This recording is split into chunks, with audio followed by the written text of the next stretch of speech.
Shalom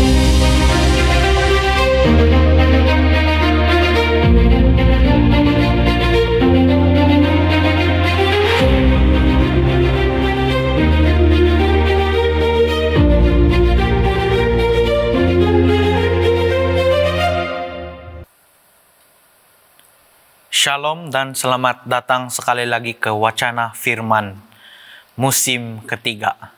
Dan di sini para panelis kita apa kabar? Kabar baik. Bagus. Nah, pada hari ini kita akan berbincang tentang topik yang bertajuk campur tangan gaib. Jadi, apakah yang dimaksudkan dengan topik ini? Sebelum itu, mari kita mulai dengan doa dan saya minta saudara Alex untuk berdoa. Baiklah, mari kita berdoa. Tuhan adalah Bapa kami dalam kerajaan surga. Kami bersyukur ya Tuhan karena kami sekali lagi dapat berkumpul dan membincangkan topik-topik yang relevan pada saat ini ya Tuhan. Kiranya Tuhan terus mencurahkan akal budi dan pengetahuan dari surga agar kami dapat mempelajari perkara yang Engkau ingin mengajar kami ya Tuhan. Terima kasih. Dalam nama Yesus kami berdoa. Amin. Amin. Amin. The third man factor, atau kalau dalam bahasa Melayu, kalau saya translate, faktor lelaki ketiga. Nah, ini adalah fenomena di mana makhluk gaib campur tangan pada saat kesukaran, pada saat genting, untuk memberi bantuan atau sokongan apabila seseorang berada dalam tekanan yang kritikal atau dalam situasi hidup dan mati. Nah, istilah ini dia datang dari cerita Ernest Shackleton. Nah, dia mengalami fenomena ini semasa ekspedisi Antartika pada tahun 1916. Dan rombongan ekspedisi ini dia tersekat dengan dia stuck dengan ais, dan 3 orang daripada mereka termasuk Ernest Shackleton terpaksa melakukan perjalanan yang melelahkan, merentasi banjaran gunung dan glasier ke stesen penangkapan ikan paus. Dan selalunya kita sebut ini hiking, kita bilang. Dan tujuan mereka untuk pergi ke stesen paus, penangkapan ikan paus, untuk meminta bantuan dari orang-orang yang berada di stesen itu.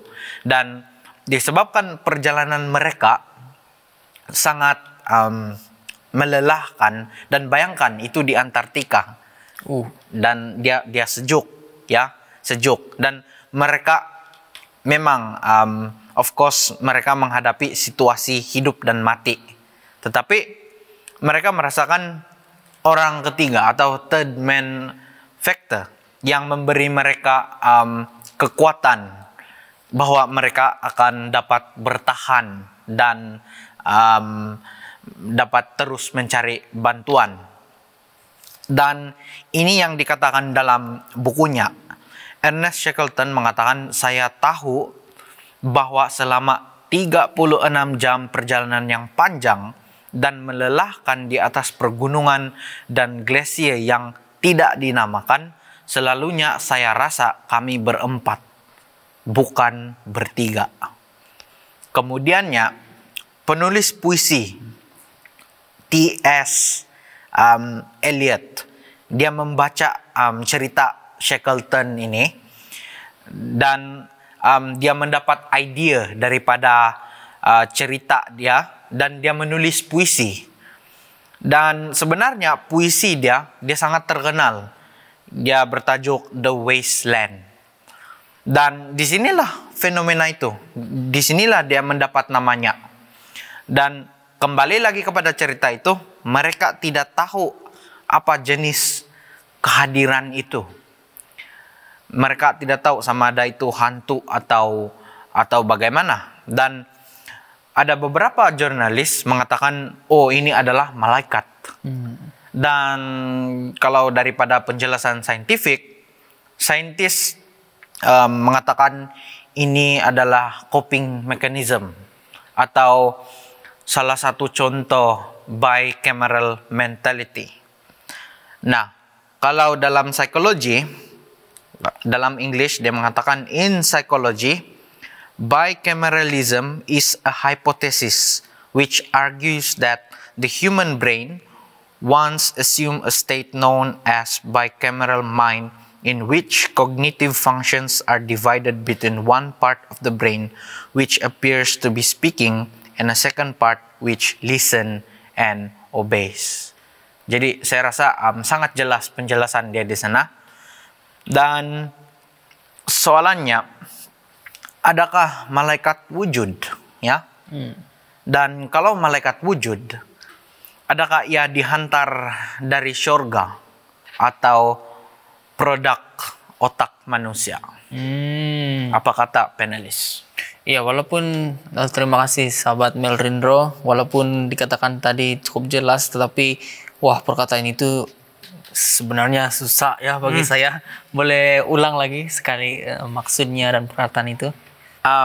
Dikatakan the human brain once assumed a state known as a bicameral mind in bicameral mind in which cognitive functions are divided between one part of the brain which appears to be speaking and a second part which listen and obeys.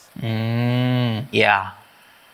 Dan soalan sebentar tadi, adakah malaikat wujud, benar-benar wujud, ataupun hanya dalam pikiran lah kan? Ya. Apa kata mungkin sahabat Alex?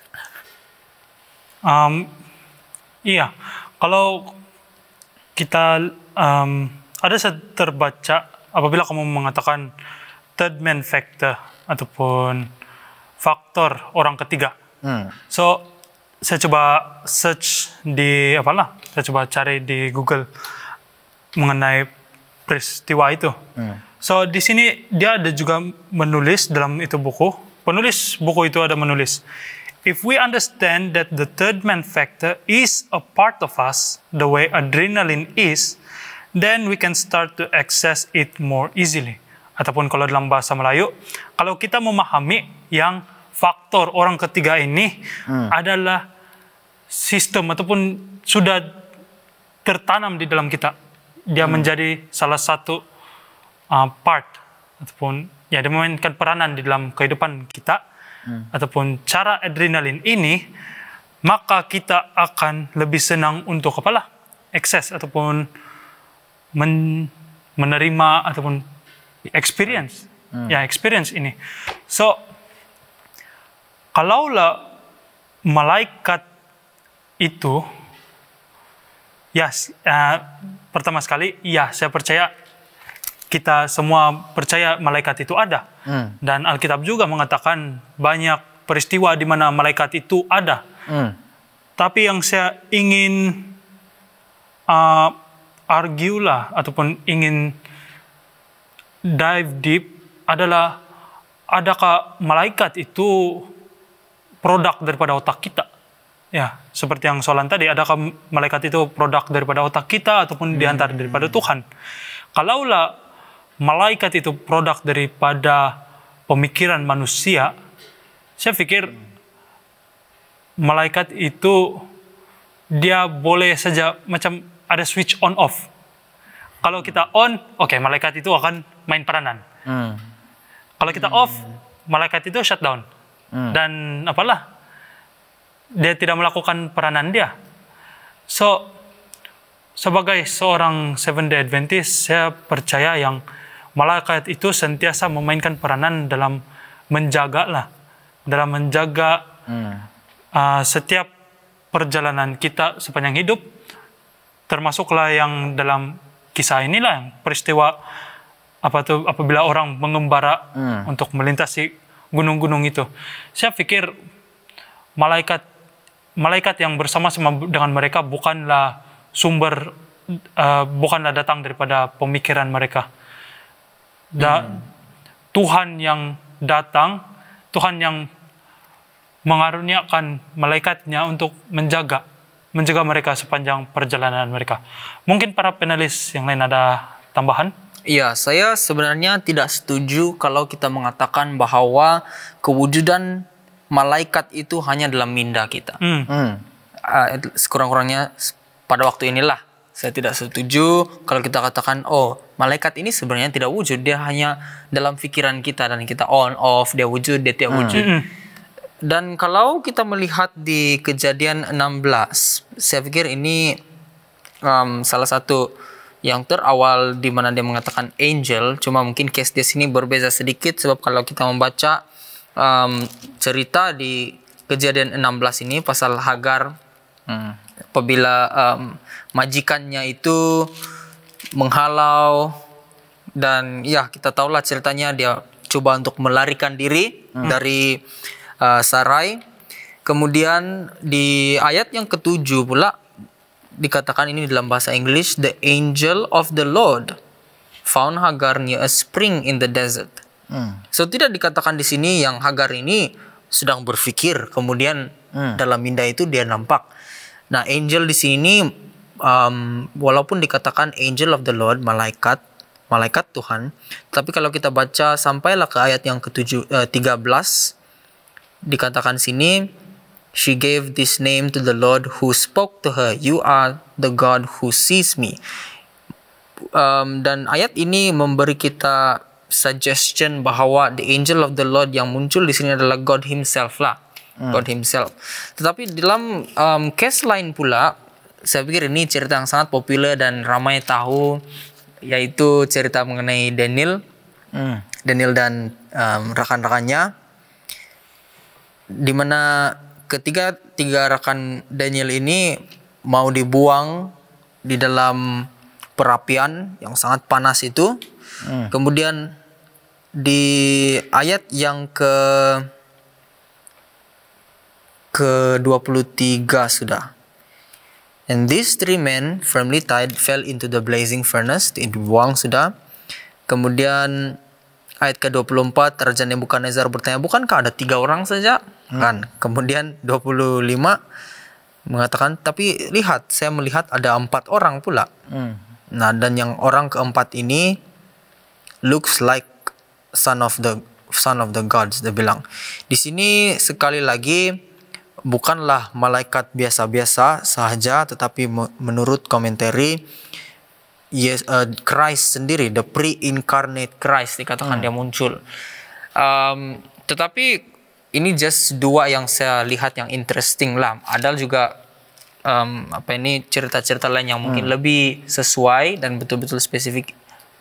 Malaikat dikatakan, mungkin kita boleh consider cerita Maria, ibu Yesus, di mana sepertinya malaikat betul-betul muncul depan dia dan juga berkomunikasi dengan Maria. Jadi saya tidak setuju kalau kita mengatakan, oh malaikat ini hanya dalam minda kita. Saya percaya malaikat benar-benar wujud, malaikat ciptaan Tuhan. Cumanya ya mungkin mereka wujud dalam kita belum boleh nampak ya mereka. So saya pikir mungkin ini spiritual beings. Saya tidak pasti. Mungkin Dr. Gerard ada pencerahan dan tambahan. Ada tambahan. Oke, terima kasih. Alkitab dengan jelas lah dia.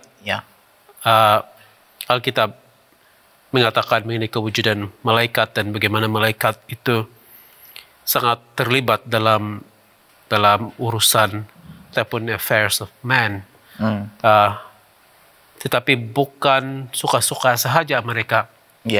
Sebab di sana Tuhan biasanya mengarahkan malaikat ini untuk mengambil inisiatif, mengambil bahagian dalam keadaan kewujudan dan keadaan manusia. Daniel juga selain daripada itu kan, ketika Daniel berada di gua ataupun that den of lions, di sana Daniel klaim bahwa Tuhan telah mengirimkan malaikatnya, dan di sana malaikat itu terlibat di sana untuk melindungi hamba dia Daniel. Right? Bila kita melihat semuanya berkenaan malaikat ini, kita have to admit, kita mengaku bahwa ini semua adalah satu fenomena ataupun fenomenon yang luar biasa, supernatural. Bagaimanapun ada manusia pada hari ini tidak percaya kepada hal-hal supernatural, hal-hal luar biasa. Kalau mereka tidak percaya, bagaimana mereka mau jelaskan hal-hal seperti ini? Antaranya adalah coping mechanism, semuanya berlaku dalam minda manusia, bicameral mind dan sebagainya, di mana kamu boleh bertutur, berbual-bual dengan orang itu, pada masa yang sama mendengar suara dia dengan jelas. Yang kita lihat dia katakan cognitive activity, di mana kamu boleh bercakap dan kamu juga boleh mendengar. Dia katakan dan semua pun ada di sana, dan dia coba untuk jelaskan seperti itu. Masalahnya kebanyakan ini adalah hipotesis saja, teori, dan tidak semestinya itu adalah apa yang benar-benar berlaku. Dan setiap kali mereka mendapat jawaban, mereka akan menghadapi masalah. Tetapi bagaimana pula dengan ini? Bagaimana pula dengan keadaan di mana orang itu betul-betul telah terselamat? Apa faktor, apakah yang menyebabkan itu berlaku? Dan sebagainya. And so, kita percaya, sebagai Kristen, kita percaya bahwa malaikat itu ada, dan mereka lah agensi yang digunakan oleh Tuhan untuk diutus menyelamatkan manusia, melindungi manusia, dan melakukan apa yang Tuhan kehendaki mereka lakukan yang melibatkan umat-umatnya. Ya, terima kasih Pastor Jarad. Ya, sebenarnya kalau kita lihat cerita yang awal tadi, banyak juga kita dengar testimoni di kalangan orang-orang Kristen, dan ramai yang klaim ini adalah malaikat. Dan tadi kita sudah lihat contoh ya dalam Alkitab, cerita Daniel apabila dia dibuang ke dalam gua singa, dan di sini jelas menunjukkan bahwa Daniel juga berada dalam situasi yang sukar ya, tetapi malaikat Tuhan besertanya. Dan ada banyak lagi ayat-ayat Alkitab yang menunjukkan di mana malaikat Tuhan bekerja untuk umat-umatnya. Tetapi ini adalah yang tercatat dalam Alkitab yang berlaku pada masa dahulu. Dan kalau kita lihat pada zaman sekarang, ada juga cerita yang sama seperti apa yang kita lihat di cerita dalam Alkitab ya. Jadi ada soalan lagi di sini. Benarkah malaikat yang mencampur tangan dalam urusan manusia? Terima kasih atas soalan itu. Bagi pendapat saya, malaikat Tuhan itu boleh mencampur tangan dalam urusan manusia, tapi bukan suka-suka, bukan mengikut perasaan mereka saja. Itu malaikat bukan nampak satu orang itu dalam experience ataupun dalam pengalaman yang terdesak terus mau tolong, bukan gitu. Mereka juga Tuhan yang mengarah mereka untuk membantu, untuk campur tangan dalam membantu manusia lah, yang saya percaya. Sebab kalau kita lihat juga dalam kisah Daniel semasa dia di dalam lubang singa, kita lihat dalam ayat 23, Daniel 6 ayat 23. Ia mengatakan, saya baca dalam terjemahan baru, Allahku telah mengutus malaikatnya untuk mengatupkan mulut singa-singa itu, sehingga mereka tidak mengapa-apakan aku, karena ternyata aku tak bersalah di hadapannya. Tetapi juga terhadap Tuanku, ya Raja, aku tidak melakukan kejahatan. So di sini Daniel sendiri mengatakan bahwa bukan malaikat itu datang suka-suka untuk menutup mulut singa itu. Allah yang mengutus malaikat itu untuk menutup mulut singa itu. So di sini benarkah malaikat yang mencampur tangan? Ya, mungkin ada elemen, ada some parts yang betul, tapi mereka tidak datang secara suka-suka. Seperti Pastor Gerard sudah mengatakan tadi, Tuhan yang decide. Dia decide bahwa sama ada malaikat itu datang untuk membantu ataupun tidak. And then kalau Tuhan meminta malaikat itu untuk membantu, dan malaikat itu akan lakukan apa yang Tuhan sudah perintahkan. Ya, saya rasa kita juga harus lihat peranan malaikat ya. Kalau dalam Alkitab, menurut Alkitab, salah satu peranan malaikat adalah menjaga dan melindungi daripada bahaya. Kalau kita lihat dalam Mazmur 34 ayat 7, di sini dalam Alkitab versi Borneo yang mengatakan, para malaikat Tuhan berjaga sekeliling orang yang takut kepadanya dan menyelamatkan mereka. Nah, kalau kita lihat cerita-cerita atau testimoni daripada orang lain, kebanyakan di sana kita lihat bila ini fenomena terjadi, apa yang orang ketiga ini lakukan, ataupun kita boleh katakan malaikat, apa yang dia lakukan, memang dia menjaga dan melindungi daripada bahaya. Dan salah satu lagi di sini, malaikat juga membawa kabar. Kalau kita lihat dalam Lukas 2 ayat 9 hingga 10, di sini ia mengatakan, tiba-tiba malaikat Tuhan muncul di hadapan mereka, dan kemuliaan Tuhan menerangi mereka, lalu mereka ketakutan. Tetapi malaikat itu berkata kepada mereka, jangan takut. Aku membawa kepadamu berita baik yang akan memberikan sukacita besar kepada seluruh umat. Nah, jelas sekali kita lihat di sana, malaikat itu dia membawa, jangan takut, dia bilang. Dan dia bilang, aku membawa kepadamu berita baik. Jadi maksudnya di sana malaikat itu juga membawa kabar baik. Dan di sini kita dapat melihat peranan malaikat. Dia membawa kabar, dia menjaga, melindungi orang ataupun umat-umat Tuhan daripada bahaya. Dan kalau kita lihat dari Alkitab, malaikat memang dia campur tangan dalam urusan manusia. Tetapi sangat penting kita harus ingat bahwa itu semua daripada arahan Tuhan. Ya, macam Alex cakap tadi, macam Pastor Gerard cakap tadi, dia bukan suka-suka saja datang untuk tolong. Ini mereka diarahkan oleh Tuhan, diutus oleh Tuhan. Dan kalau kita baca Mazmur 103 ayat 20 hingga 21, ia mengatakan, pujilah Tuhan, hai kamu para malaikatnya yang amat gagah perkasa, yang menjalankan firman-Nya dan senantiasa mendengar suara firman-Nya. Pujilah Tuhan, hai semua angkatan surganya, kamu para hamba-Nya yang melakukan apa yang diredainya.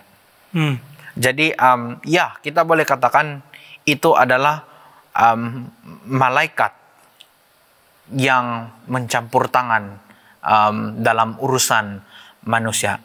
Mungkin ada lagi tambahan dari para panelis kita. Iya, kalau kita lihat dari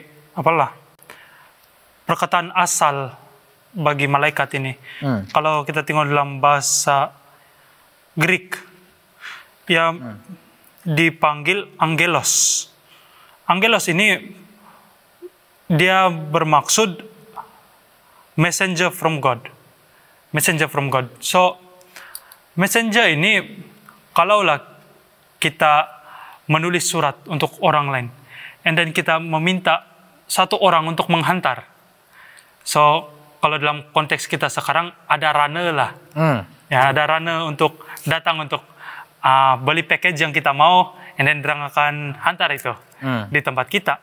So, saya percaya runner itu ataupun tukang hantar itu, dia tidak akan merosakkan, dia tidak akan buat apa yang tidak sepatutnya dia lakukan daripada daripada klien dia ataupun daripada tuan dia.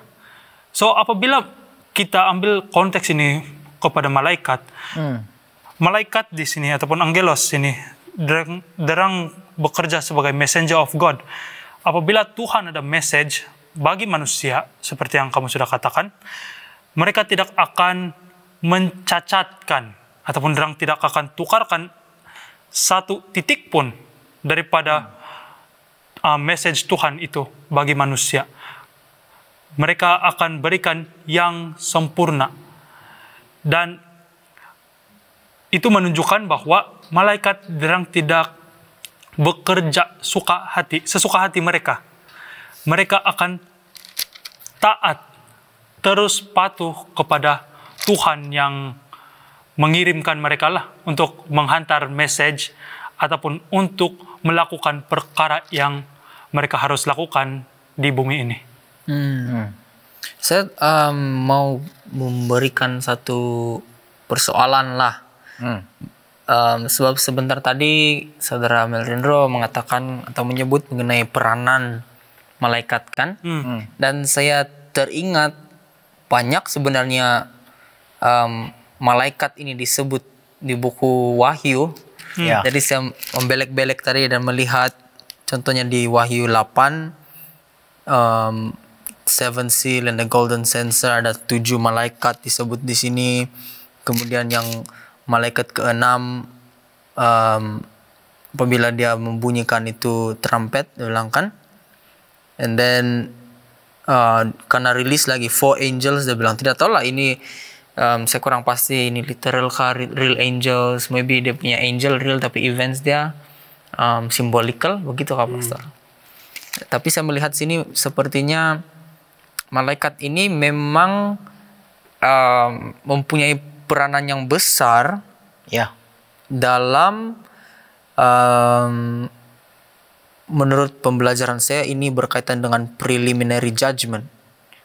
Jadi iya, itu sahajalah untuk tambahan setakat ini. Dan kalau kita melihat juga di Wahyu 14 kan ada pasal 3 angels message. Dan dikatakan tadi macam messenger.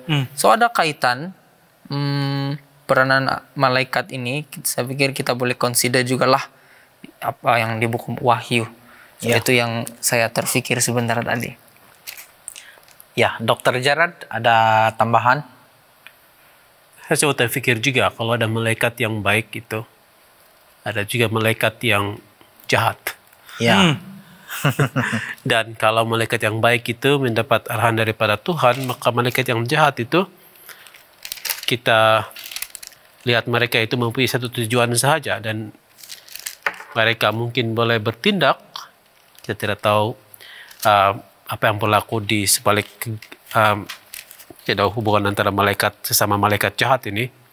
Tetapi kalau mereka mempunyai satu tujuan utama dalam kewujudan mereka sementara menunggu dibinasakan, itu adalah untuk merosakkan umat Tuhan. Dan bila mempunyai peluang, mungkin mereka tidak perlu minta apa-apa daripada central command mereka. Mereka tahu bahwa mereka harus menghancurkan sesiapa sahaja umat Tuhan. Gitu. Dan mereka terlibat sama. Dan kita boleh melihat itu bagaimana malaikat terlibat di dalam kehidupan iblis itu sendiri. Dalam kehidupan Ayub. Dan sebagainya. Ya, terima kasih di atas pencerahan dari Pastor Jarad. Jadi sebenarnya apa yang saya faham daripada Pastor Jarad, bukan saja malaikat baik campur tangan dalam kehidupan kita, tetapi juga malaikat yang jahat ya.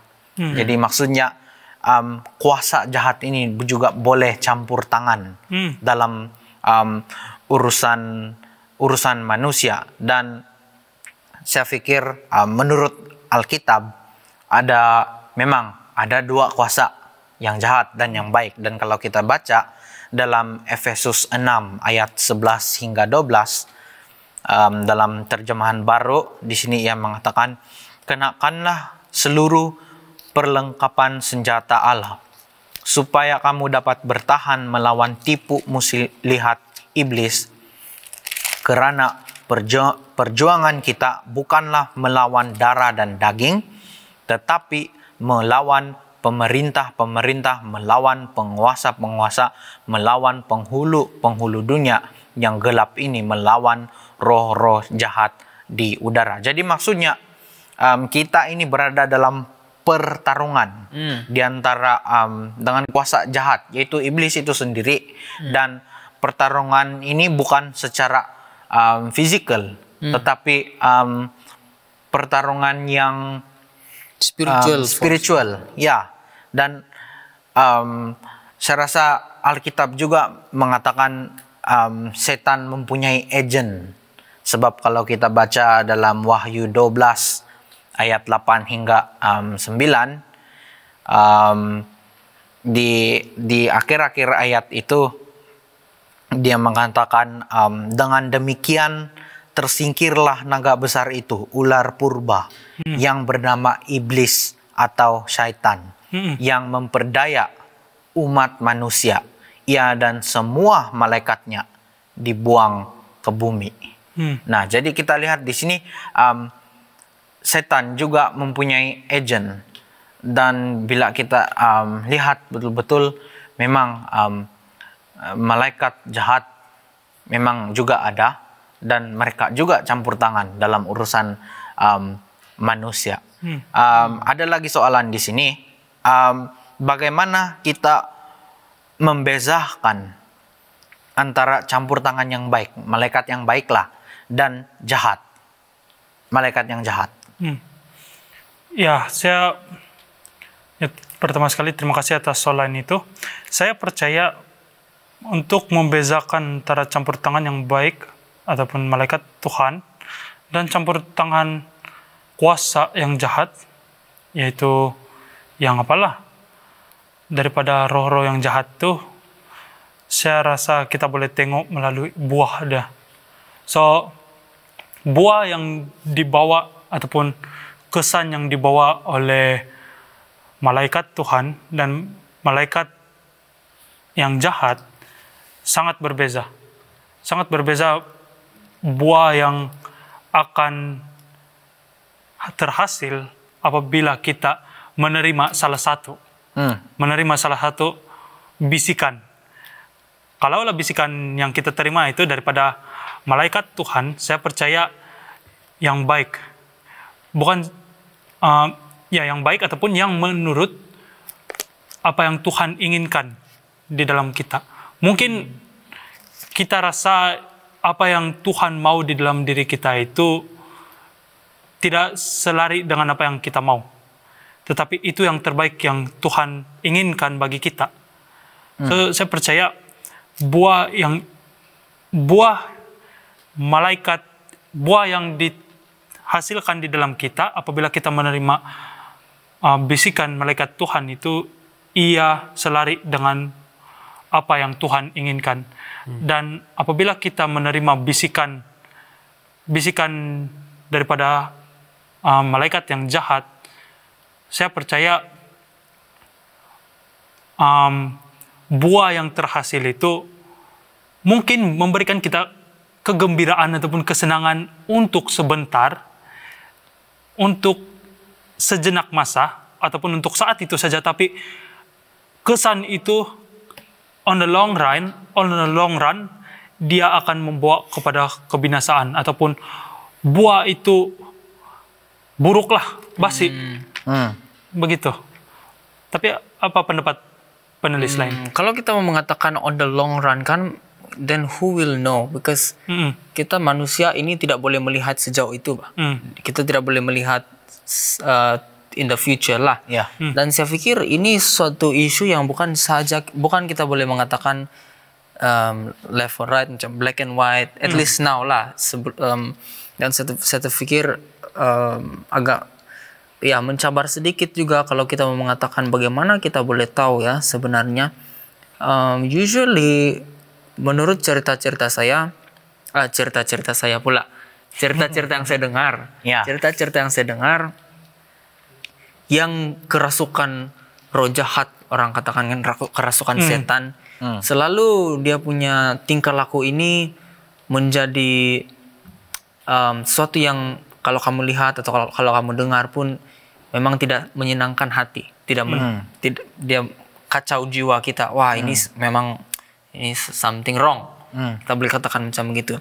Tetapi kalau kita ingat cerita Ayub, menarik sebab sepertinya setan sendiri yang pergi mengacau Ayub, tetapi Tuhan juga ada,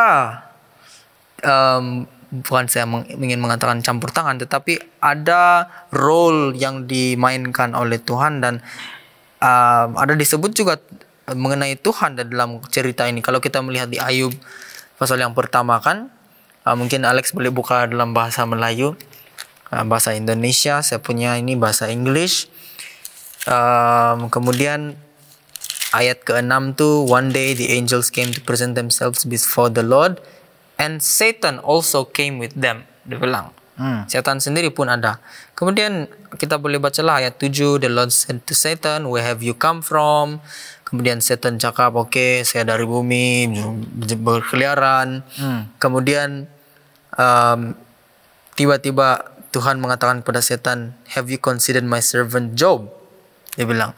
Dan di situ kita tahu, dari sini kita tahu kenapa Ayub ini atau si Job ini dicoba atau diserang oleh malaikat jahat, oleh setan sendiri.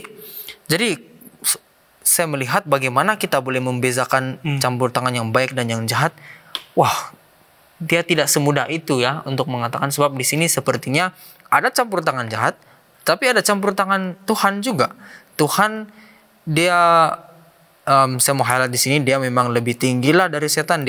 Dia mengatakan, oke, kau boleh coba, tetapi dia bagi parameter, dia bagi limiter. Dia bilang, jangan kamu apa-apakan si Ayub. But on the man himself, do not lay a finger. Mungkin Alex boleh tolong baca ayat ke-12. Oke. Ayub 1 ayat 12 yang mengatakan, maka firman Tuhan kepada iblis, nah, segala yang dipunyainya ada dalam kuasamu.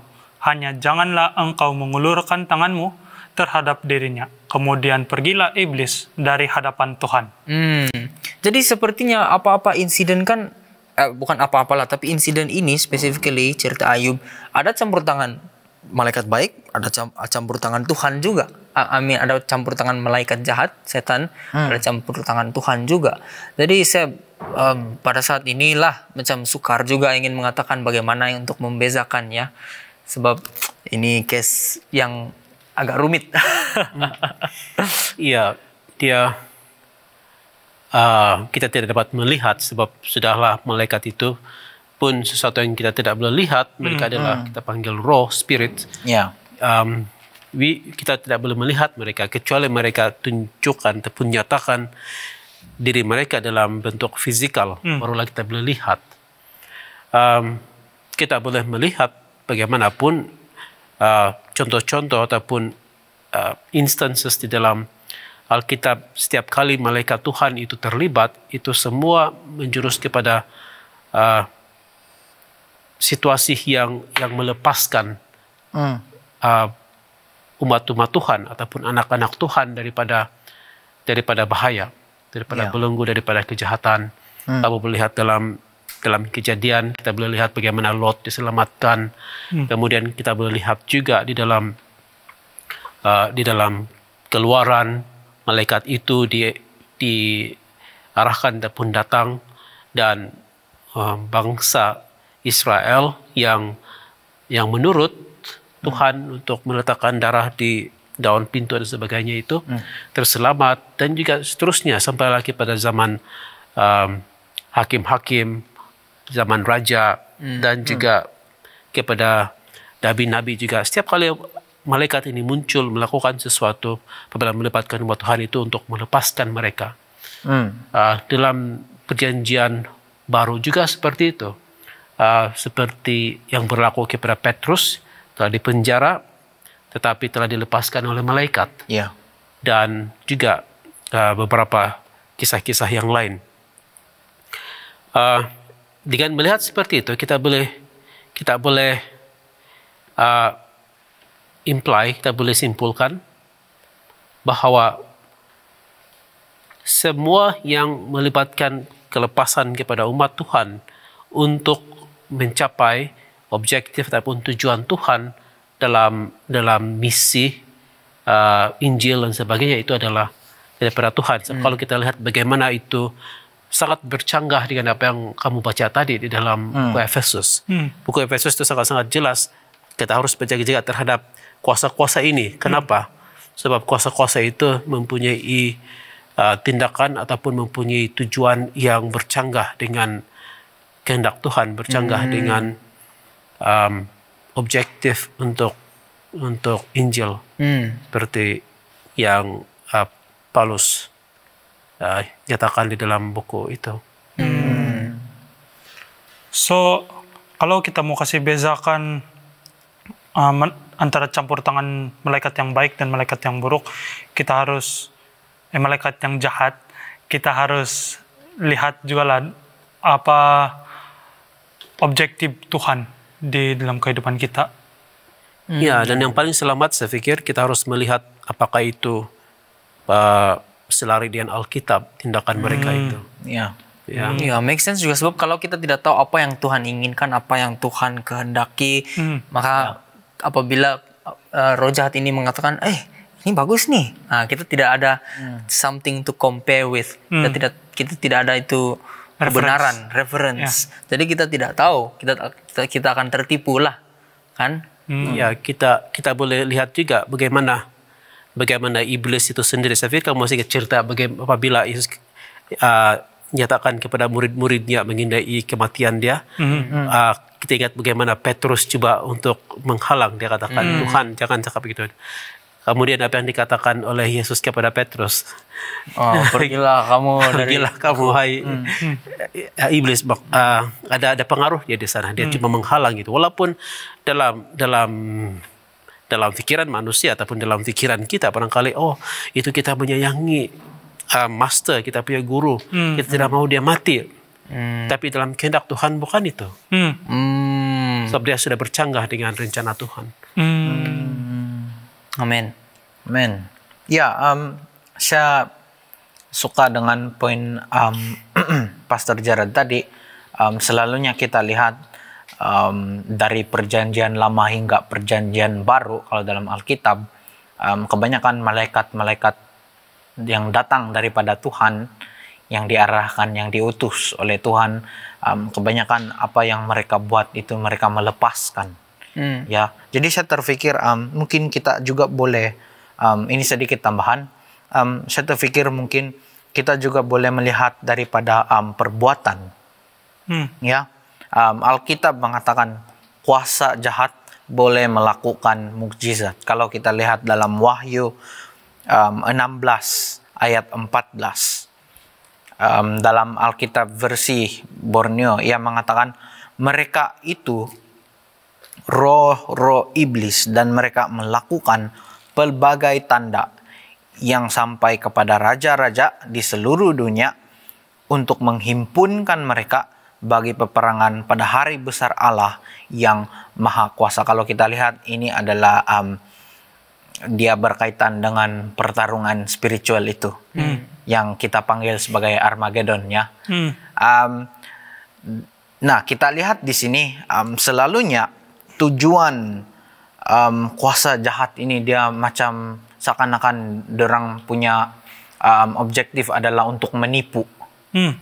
Dorang punya tujuan adalah untuk menipu. Jadi mungkin ada baiknya juga kita harus ingat malaikat yang jahat ini, selalunya akan melakukan sesuatu yang tidak baik. Dan secara ringkas, saya sudah cakap tadi, mungkin apa yang dorang coba mau adalah mungkin menipu, ya. Dan ada lagi di sini soalan, adakah terdapat perkara seperti guardian angel? Ada ajaran yang mengatakan setiap manusia, kita ada penjaga, ada malaikat yang kena set untuk jaga kita sampai kita matilah ya. Apa kata para panelis? Adakah terdapat perkara seperti guardian angel? Ya, kalau kita lihat dari pengajaran Katolik lah kan, saya baca dari Wikipedia ini dalam bahasa Inggris. According to Saint Jerome, the concept of guardian angels is in the mind of the church. He stated, "How great the dignity of the soul, since each one has from his birth an angel commissioned to guard it." So di sini yang mengatakan, Jerome mengatakan bahwa apabila kita lahir saja adalah kita punya penjaga, ada kita punya malaikat penjaga. Nah, adakah satu saja kita punya malaikat penjaga ataupun lebih banyak ataupun lebih dari satu? Sebab kalau kita lihat dari yang tadi kita baca dari konteks Katolik, ia mengajar bahwa terdapat satu yang sudah kena set ataupun sudah kena letakkan untuk kita setiap persatu sejak lahir untuk menjaga kita sampailah di akhir riwayat kita. Tapi apabila kita lihat dalam Matius 18 ayat 10, ya Matius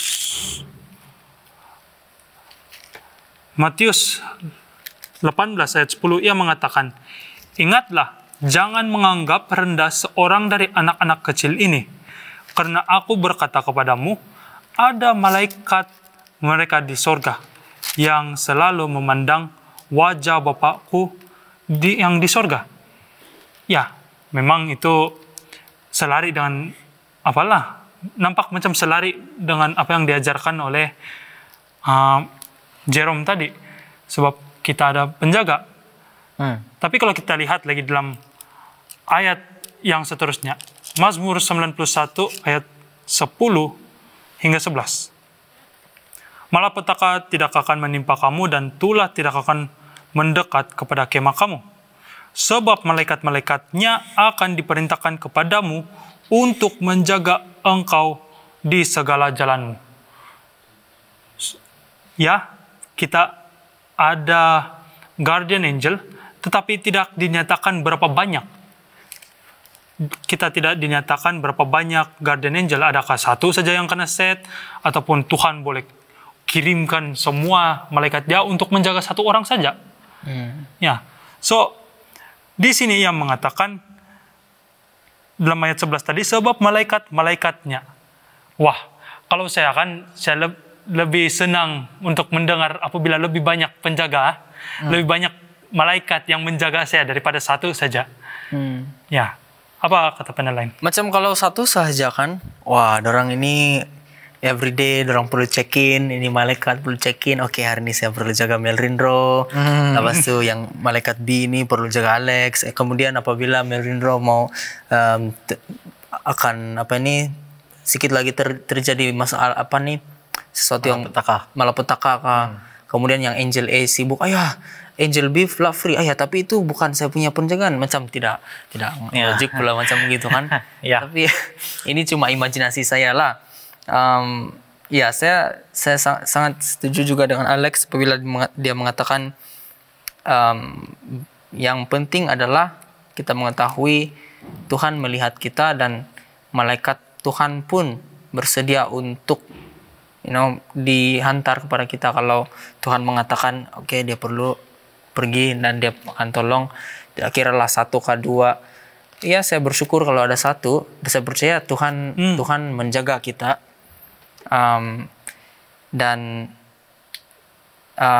kalau pasal guardian angel ini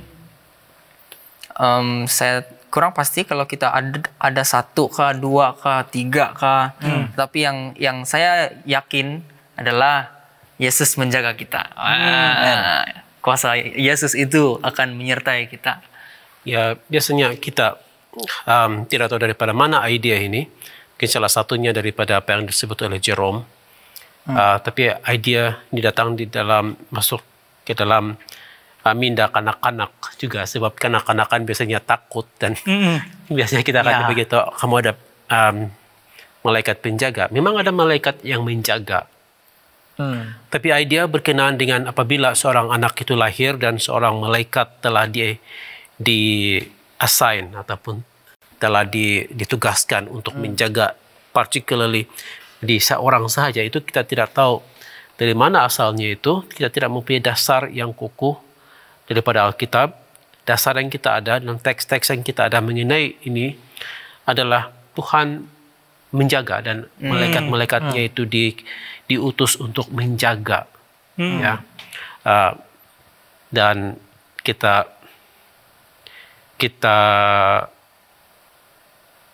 percaya sahaja kepada Tuhan mengenai hal-hal penjagaan ini dalam apabila malaikat itu diutus untuk menjaga kita. Saya pikir daripada kita berpikir berapa kita punya malaikat penjaga ini, tetapi yang lebih indah saya pikir kita pikir adalah Tuhan menjaga kita. Itu saya pikir sesuatu yang sangat menguatkan lah. Because at the end of the day yang menjaga dan memberi nyawa itu adalah Tuhan kan. Betul. Malaikat. Ya, dan sedikit lagi tambahan, sangat mustahil ya kalau satu orang satu mempunyai penjaga, satu orang satu ada malaikat, sebab Alkitab mengatakan jumlah malaikat itu sangat banyak. Kalau kita baca dalam Wahyu 5 ayat 11, dia mengatakan, aku melihat lagi, aku mendengar suara ribuan dan jutaan malaikat. Mereka berdiri mengelilingi takhta, 4 makhluk dan para tua-tua. Nah, dikatakan ribuan, jutaan malaikat. Jadi mungkin nomor-nomor ya jumlah malaikat yang ada di surga mungkin kita tidak boleh kira, banyak. Dan yang sangat penting yang kita harus ingat, seperti apa yang dikatakan oleh para panelis kita, yang paling penting adalah kita harus percaya bahwa Tuhan yang senantiasa menjaga kita. Ya. Dan Kristen percaya bahwa malaikat itu wujud. Ya. Apa yang kita dapat pada masa ini, kita dapat lihat Kristen percaya bahwa malaikat itu wujud, memang ada. Tetapi bagaimana ia bekerja itu adalah luar daripada pemahaman manusia. Tapi walau bagaimanapun kita tahu bahwa Tuhan tidak membiarkan kita. Dia selalu beserta kita dalam kesusahan, dalam pencobaan, dalam kesakitan, di mana saja kita berada. Tuhan senantiasa beserta kita. Malaikat-malaikat Tuhan akan bekerja untuk menjaga kita. Jadi itu saja perbincangan kita pada hari ini. Saya harap kita dapat pelajari sesuatu yang baru dari perbincangan ini.